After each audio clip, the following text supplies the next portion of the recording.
કેમ છો? મજામાં? બધાને જય શ્રી કૃષ્ણ અને રામ રામ. હવે આજે છે ને મેં આમ તો 2 વર્ષ પછી બેન તમે મારો જૂનો વિડીયો જોજો, હું નીચે લિંક આપી દઈશ કે 2 વર્ષ પહેલાં મેં બરફ જોયો હતો. તો આ વખતે મને નહોતી ખબર, પણ સવારમાં 2-3 ફ્રેન્ડના ફોન ને મારી ઘરવાળીનો ફોન આવ્યો કે ભાઈ તમે ફટાફટ ઉઠો અને બરફ જોવો હોય તો બહાર જુઓ. તો આ તમને પાછળ દેખાય એમ બરફ છે. અહીંયા જો સોલાર આ રીતે ફિટ કરે છે અને આ બરફ તમે જુઓ. રોડ ઉપર જ્યાં બરફ પડે ને ત્યાં તરત ઓગળી જાય, પણ ગાડી ઘર ને ત્યાં બધી બહુ રહે. તો આવું હોય. આ બરફ છે ને લુચ્ચો છે, જોવામાં બહુ સારો લાગે, પણ આમાં તમે ભૂલમાં જો આપણે ઇન્ડિયામાં તો ચોમાસું હોય ને તો ઘણી વખત નાહવા નીકળી જતા હોય વરસાદમાં, પણ આમાં એ કાંઈ સાહસ ના કરાય, કારણ કે અહીંયા બીમાર પડીએ ને તો અહીંયા જીપીના ઠેકાણા ન હોય.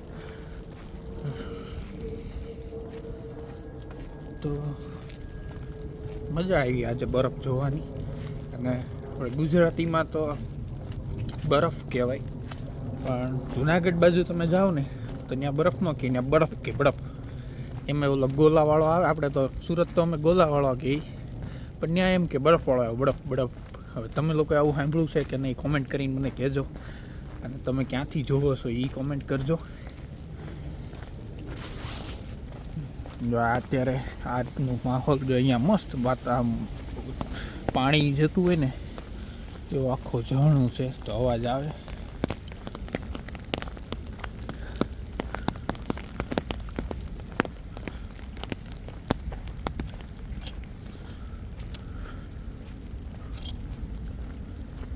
અત્યારે ઠંડી છે ઓલમોસ્ટ 1 ડિગ્રી, પણ તમને ફીલ થાય ને કંઈક 1 ડિગ્રી હોય ને ત્યારે 0 ફીલ થાય, 0 હોય ત્યારે -1 ફીલ થાય. તો આ રીતે છે.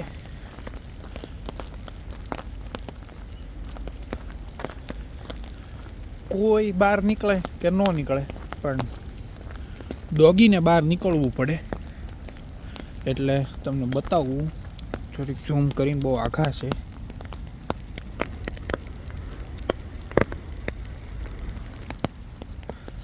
એને એનો ટાઈમ ફિક્સ હોય, એટલે એને એના માલિકને વરસાદ હોય કે ન હોય એને બહાર આંટો મરાવવા નીકળવું પડે. તો અહીંયાથી આ ગાર્ડનનો વ્યૂ કંઈક બહુ મસ્ત છે, કારણ કે ઉપર લગી બહુ બરફ દેખાય છે. આજે એટલો બધો બરફ નથી પડવાનો, 3 કલાક જ છે, પણ 3 કલાકમાં મને નથી લાગતું કે બહુ પડે, કેમ કે 2 વર્ષ પહેલાં જ્યારે પડ્યો હતો ને ત્યારે આખી નાઇટ પડ્યો હતો, તો 3 દિવસ લગી રહ્યો હતો, 3 દિવસ લગી વગળવાનો હતો. અત્યારે હજુ સ્ટાર્ટિંગ છે. બરફ પડે તો આપણે તો સ્વેટર પહેરવાનું, પણ કૂતરાઓને સારું વગર સ્વેટરે બિચારા મજા માણે એ રીતે. તો આ વિડીયોને આપણે અહીંયા પૂરો કરશો, અને અહીંયા લગી તમે જોયો એની માટે થેન્ક યુ.